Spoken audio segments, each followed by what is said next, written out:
So the next speaker will be the other organizer and dear friend of CPEG, Isabel Olbes, who is also here from the museum. And she will speak about the Showcase Zero, as we heard about here in the first paper.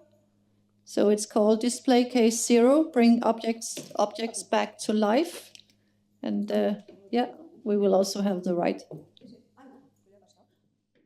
Thank you very much. Good morning, and thank you all for, Tina especially, for your kind presentation. And thank you all participants, speakers, and listeners for joining us here in Madrid in, for us, a once-in-a-lifetime Congress.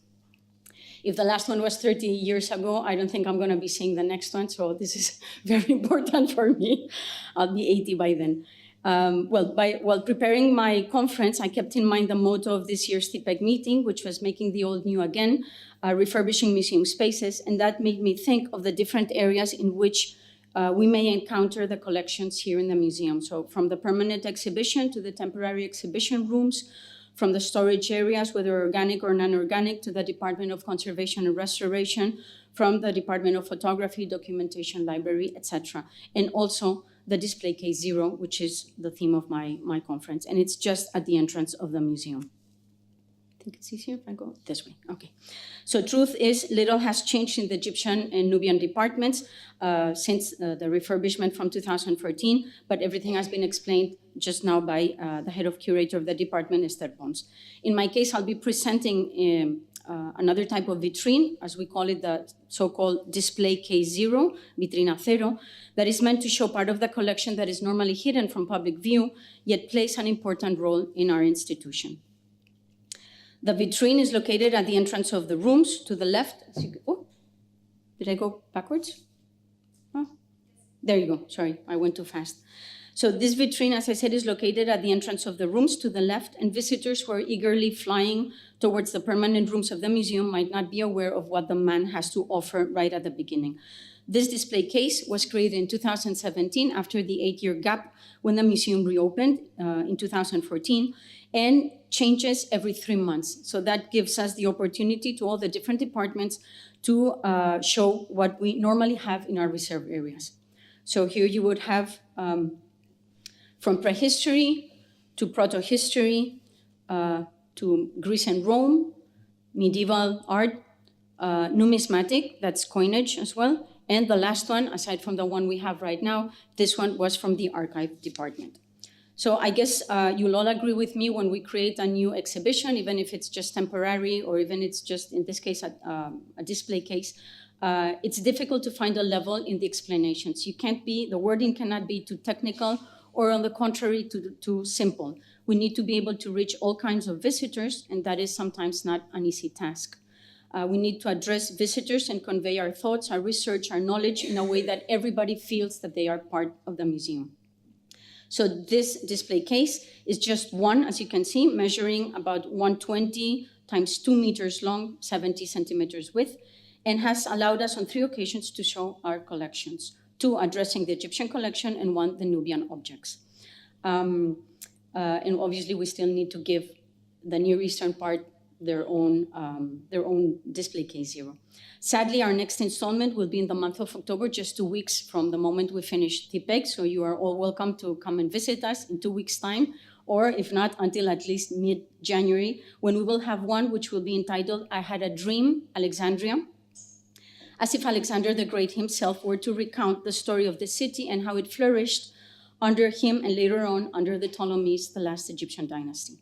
This new installment will be followed by a series of conferences on several issues connected to the city and the period between 332 and 30 BC, and will take place in the month of January, right after Christmas.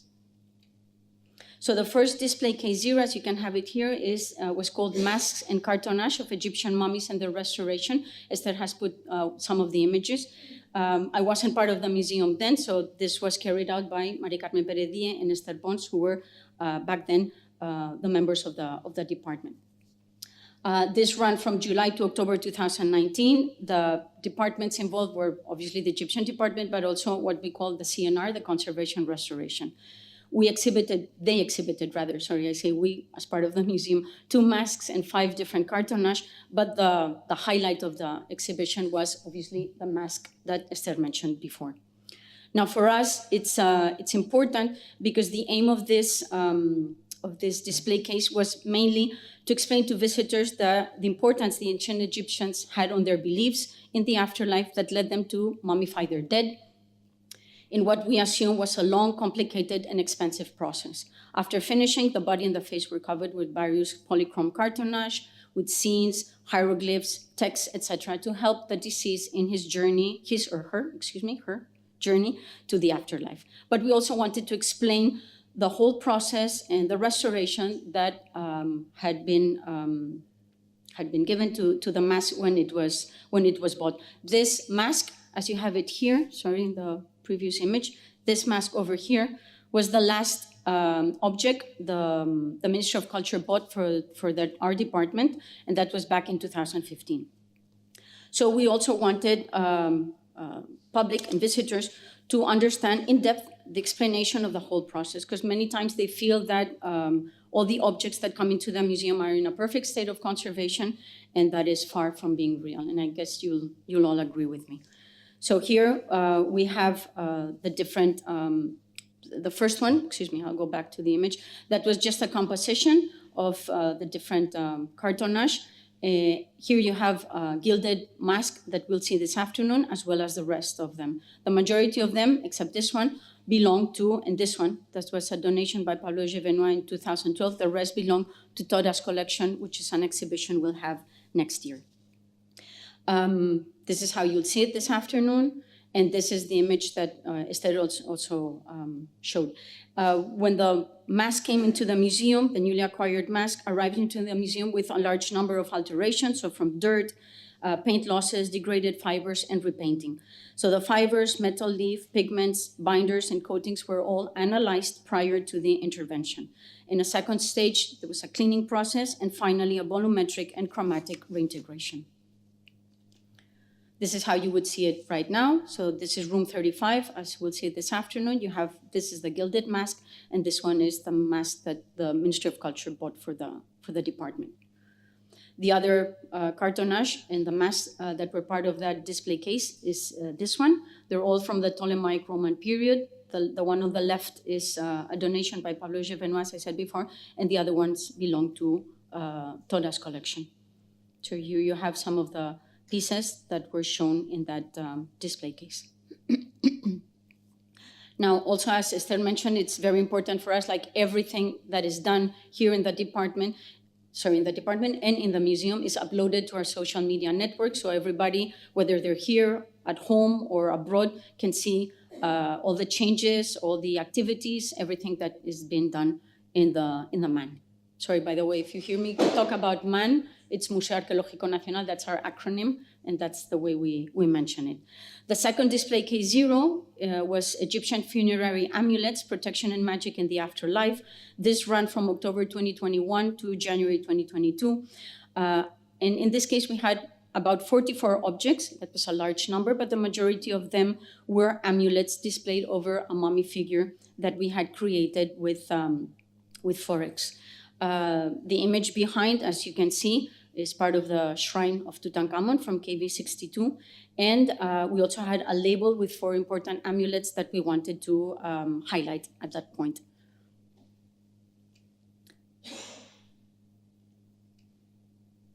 Does it move? There you go. Okay. So the aim of this display case was to increase our knowledge on amulets as an essential aspect of preparing oneself to the journey to another world. And in room 34, you will be able to see this afternoon a vitrine that is dedicated to amulets and to personal piety. So the objects there have been divided into 5 different groups, so divinity, similarities, power, property, and protection. And we're following Petrie's publication from 1914 based on the collection of the University College in London. Now, we also wanted to address other topics like the definition of amulets. In this case, terms like neket, nechet, or sa, or even heka, meaning magic, are all related to the idea of protection for the deceased. We also wanted to talk about materials, so we spoke about raw materials, in which those amulets were made, and obviously they were not chosen randomly. And the combination of materials, colors, and shapes were absolutely decisive. These were the 42 different amulets. So the Egyptian amulets we know have been present since perhaps pre-dynastic times, but it was not until the New Kingdom, and especially from the late period onwards, when their use became widespread, encompassing the whole of Egypt. Their different functions and meanings are shown in several papyri, like the one we saw before, that's from the Book of the Dead of Men from the British Museum, and on the ceiling of the third chapel dedicated to Osiris in the Temple of Dendera. We know that living persons would obviously use amulets to protect them, but in the mummies, we wanted to show how it was difficult to create like a thorax with kind of bandages, so we just placed them on top so everybody would have a brief idea of how it was done back then. In this case, here you have the thorax, and those sort of brownish color were intended to be like the bandages. And then instead of, since it was placed kind of like in an upright position, and we didn't want obviously the objects from sliding down, we used neoprene, like in a wetsuit, to prevent them from sliding down. This is another label in which we chose 4 different amulets that we thought were perhaps the most important ones. So we have from the Tiet knot of Isis, we have the pillar, the jet pillar, we have Ib as the heart, and the Ujat eye, all of them related to the spells in the Book of the Dead that mention them. Of course, the first one, for example, spelled for an Isis knot of red jasper, it's not red jasper, obviously, that's all faience, but still, we thought it would be interesting for the public to understand that they weren't chosen randomly, there was a purpose for it.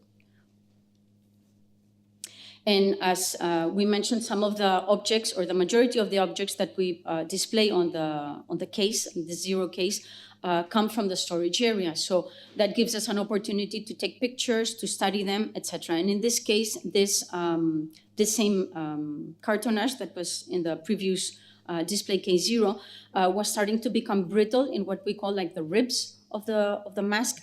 And so our colleagues from the Conservation Restoration Department created kind of like a pillow. So the arch or the position of the cartonnage would be kept in the same way.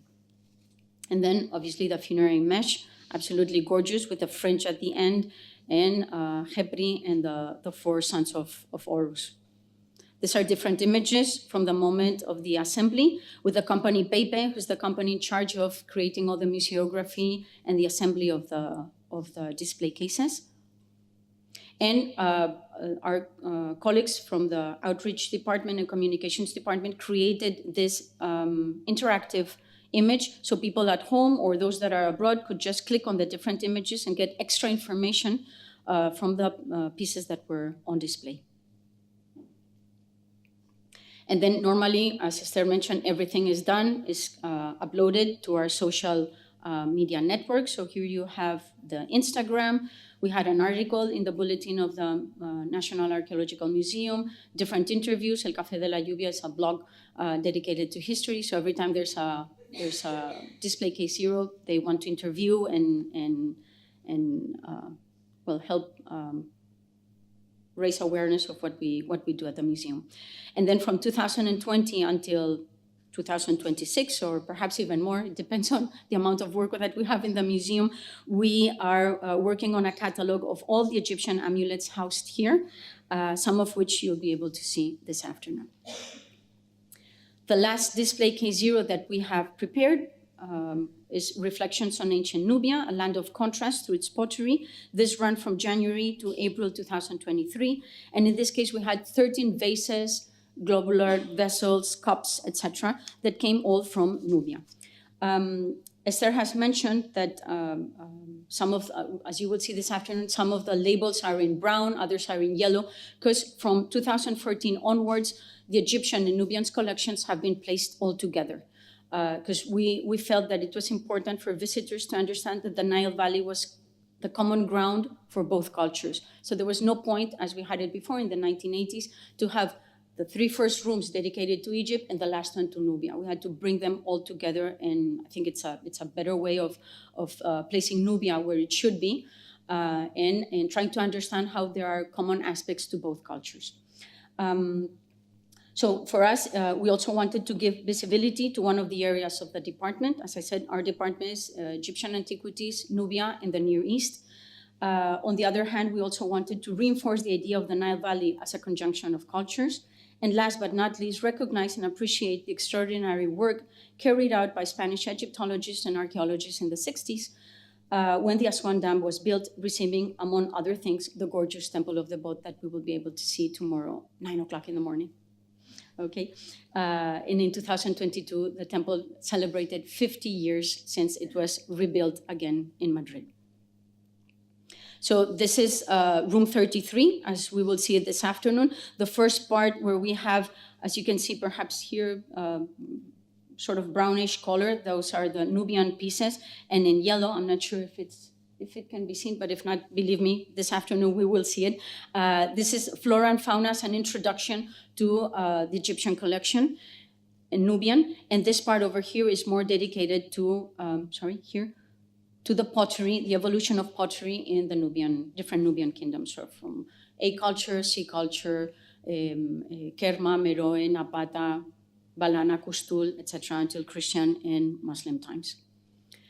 The image that we had behind in the other one was part of the shrine of Tutankhamun. In this image, what we have is the Temple of Kalabsha, painted by David Roberts in his journey to Egypt, Nubia, Syria, and Idumea, and then later on printed by Louis Haig in 1845 rather. And this beautiful image that we have here is by a friend of Esther, her name is Maravillas Bocchio. She's a pharmaceutical, and she paints gorgeously. I don't know if that word exists, but at least that maravillosamente bien. I guess the Italians will understand me. And we decided to incorporate that. So it ended up being kind of like a 19th century theme, but we thought it would be absolutely great. And the text that we have here was by the clergymen Waddington and Hanbury, where they stressed the difficulties a traveler had to endure when traveling to Nubia. So that was more or less what we wanted to present. So on the left-hand side, we had plants, flowers, and different kinds of fruits. Many of them, as we know, were edible and had magical and healing properties back then. This is the image that we have from Maravillas Bocchio, and this is the real object as we had it. And these are the labels that she created for us. So we have the explanation in Spanish and in English. So we have the lotus flowers, sorghum, we have the vineyards, and with the images that she prepared, we thought was absolutely gorgeous. In the middle, we had kind of a demon. We really didn't know how to call it, but it doesn't seem too human to me, at least. And well, we wanted to present it kind of like in the middle to separate what we had like plants, and on the other side we had animals. And in this case, as the label says, well, our intention was to present this in a way to explain how evil spirits could attack in some way the deceased in his way to the afterlife, and this was a way to prevent them from coming. On the right-hand side, we had the different animals. As you can see, the labels are completely different. Those images were taken from the public library in New York, which is open access. And we had different animals represented. So we had the giraffe, we had the scorpion, the crocodile, the frog, and the snake, all together in different. So we had Flora, the demon, and the animals, all representing what was Nubia back then. The majority of the objects I didn't mention obviously belong to the collections that we have here that were brought in the 60s, as I said before, and they all belong to the Meroitic period. So we're going from 350 BC to about 300 AD. And they come from different excavation sites from Acanarti and others where the Spanish teams were working. This is part of the assembly with the different, with one of our well, he was working, he was in university, had just finished, and Gwendal was helping us with all the work in the museum. And then again, Café de la Lluvia, Instagram, as my colleagues from the communications department work with it. And finally, as I said, We are going to have a new one just on the 15th of October. So if you're planning on staying, that would be absolutely great. I'm not sure if you have time, but 2 weeks from now, we're going to be presenting a new display case 0. I Had a Dream, Alexandria. It will be on exhibit until mid-January. So thank you very much and hope to see you here. Thank you. Thank you. Thank you so much. This was really fascinating. We had a rotating exhibition project ourselves. It is over now. It was called the Scholars Workshop. And I find it's a very interesting concept. It's over now, but it's something I like the concept very much. What caught my eye was the labels. I saw questions in them, and an effort to engage the public, I guess. So we're in the process of writing our own museum text for the Gallery of Kings right now, and I am curious about your labels. Do you have what kind of style do you use? Do the curators write them, or do they, or how, to what degree is there an interpretation office involved in rewriting them or weeding out all the nerdy stuff? Well, thank you very much, Federico. In our case, it's us, or in the first case when it was Mari Carmen was also involved in that. And it's something that the department does. So we are involved in the whole process. So from deciding what's the image in the back part, to the text that will mention briefly what we're trying to explain, to the different objects that we're trying to put, etc. And obviously the text as well. Now the labels, we work with a company which is called Pepe, as I mentioned it. It's the company that deals with all the museography for the display case 0. On certain occasions, they also work for the permanent rooms, but mainly for this. And we normally offer them kind of like a PowerPoint with our ideas. They come in, they show us what they suggest, because they've been working for years, for a number of years, not only here in the MAN, but also in the Prado and in other places. And so perhaps the idea that we might have is very limited, and then they come up with brand new ideas. But normally we tend to be very, how would I say this? As I was mentioning before, you cannot be like too technical, because then you might lose out on some visitors, and you can't be like too low, because, well, you just need to find kind of a balance in what you're explaining and how you want to express what you're doing, and aiming at the visitors, at the majority of the visitors. Obviously, with this, when we have the article, when we have the interviews, when my communications department colleagues help us out with Instagram, all of that is trying to help and enhance the little space that we have, because we only have 2 meters, and that is sometimes almost nothing. We want to put more, but you just can't fill it up with objects. It has to be, so that's the procedure, more or less, of what we do. Thank you. Yes. Thank you so much for this interesting presentation, and I also like the concept so much. This is the second museum that I see a museum applying the point of a renewable showcase. Mm-hmm. As a British museum, they have the object on focus project or the object on focus showcase. Mm-hmm. So it differs, but it's not a very short-term project. This is 3 months. Yes, that's why it's very interesting, actually. So I would like, what characterizes Case 0 than any other permanent showcase? Mm-hmm. So is it related to the way of displaying or the way of interpreting the objects? Mm-hmm. Is there a different interpretation concept than the permanent interpretation for the other objects or not? The second question, how can you or do you survey the reaction of the visitors with the content or within the Case 0 display? Mm-hmm. So you make a kind of surveys or something. Mm-hmm. That's it. Thank you so much. Okay, I'll try to explain both, answer both questions. On the first one, as I said, the majority of the objects come from the storage areas, but not always. So, for example, in the case of Nubia, that we had some of the 13 vessels, many came from the permanent exhibition rooms, because we needed to explain as much as we could, and sometimes we don't have, how would I say, copies? Not copies. And what I'm trying to say is like 2 vessels with giraffes, for example. Exactly, thank you, that's it. No copies, no copies whatsoever.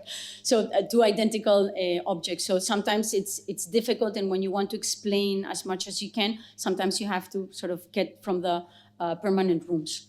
But the majority of them come from the storage areas, and we really look at where now we want to do, for example, Alexandria. I won't give just some tips because it's obviously a surprise, but we're working sometimes with coins that come from the numismatic department that have to do with the Ptolemies, with Alexander the Great, with Cleopatra, etc. So that's something. And we try to put everything in conjunction, everything together, and that's like the way we work. Now, trying to answer the second part, here in Spain, the collection that we have here at the MAN is the biggest collection. So believe me, every time, and my colleagues from the outreach department can comply with me, every time we write something like, there's going to be an activity on Egypt, it runs out in minutes. Yes or no? Is that true? Yes, they're saying yes. If we have like a special guided visit to the rooms, you open it at 9, and at 9:10, everything's done. So we work with a facility that we know everything that we do in Egypt here in the Egyptian department is going to have visitors coming in. My colleagues also do surveys on if they've have, for example, an exhibition, if people were interested, if they like the labels, if they like the lighting, if they liked the objects, the route through the different vitrines, etc. And that gives us extra information as to what we have to show or how to do it, etc. But we're very happy to know that every time Egypt comes out on our website, that's it. Oh yes, absolutely, absolutely. Everything. We normally have like congresses every 2 or 3. For example, now next week we have another congress just based on the Spanish exhibition, Spanish archaeological sites, and the directors are going to come. It's free, and I'm sure the whole room is going to be filled. I'm absolutely sure, because there's a real interest in Egyptology here in Spain. So thank you very much. Thank you. First of all, thank you for this amazing lecture. Thank you. And the showcase is displayed in new techniques. And I will answer about the labels. I think you used a technique of drawing and illustration. Mm-hmm. And you want to investor audience to be directly interact with the objects. So mm-hmm. It's very amazing that you display this object and the story were clear to all the audience and investor. And I think that I am in the nature or the landscape, mm-hmm. and I see the civilization in the past. So I am admirer of this representation and your collection. Thank you. Thank you very much. A question. The showcase that had the coffin, there was above it a skeleton. What was it? It was made of, it's a banner or by technology? Hologram or by technology? The first display case 0? Yes. The one on the masks? The one with the coffin. The one with the coffin. Sorry, let me go back to where it was. Oh, it got jammed. I cannot follow you. Because I'm going back to the... you meant this one? No? So the first one then? Okay. Yes, this one. This is in the rooms. This is room 35. We'll see it this afternoon. But the idea that what they wanted to show, if I'm not mistaken, was the whole, this is the mummy that is in room 35, along with Nespamedu, and those are the cartonnage that are displayed on. But before, this is what you're talking about, this one? The other one, sorry, okay. So this? The skeleton, yes. That's an X-ray. That's an X-ray done on the mummy years ago. Yes. Thank you. Thank you for your time. I was very interested by what you did to present Nubia. Uh-huh. And the vision we have of it and the link we have to make with Pharaonic Egypt, which is always due to the collection in issue. And I wanted also, and Tina will understand what I am trying to formulate, the use in itself of the term Nubia is not obvious because it hides the Meroitic kingdom, and all the ceremonies that you presented are Meroitic in their facture, in their handmaking, or historical dates. And so I wanted, it was a remark and a question, how could we be able to illustrate the Meroitic kingdom in our museums and with our collection? And your one is wonderful due to the salvage and the missions, Spaniard missions.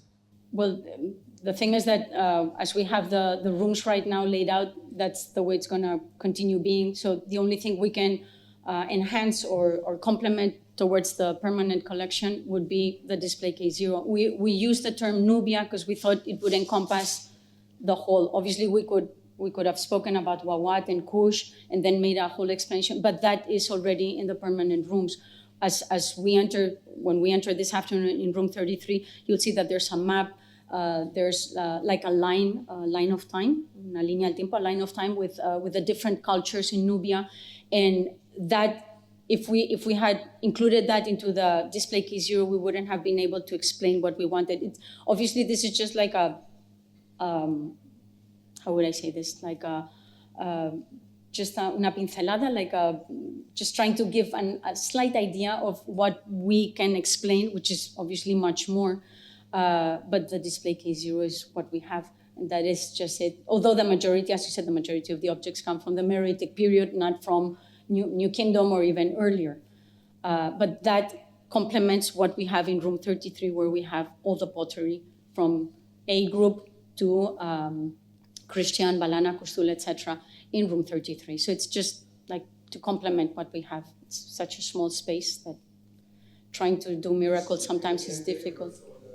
Years to come, to try to be able to talk about Meroitic kingdom, and of course before Napatan. Hopefully. Because Nubia is a kind of blur term considering the history of the world itself. Of course. To my understanding, Nubia stops at the second cataract, and then is Kushite It's Kushite territory. Yeah. So I don't know. It's terminology that sometimes we Terminology cannot get that to the hides visitors, history. and that's very technical. So if we only use the word Nubia, that sort of encompasses for the general public the whole Absolutely. idea of what is the southern part of Egypt and Sudan. We could have explained, of course, Wawat, Kush, and all that, but I think that would have been too technical. But anyway, thank you very much. I think we should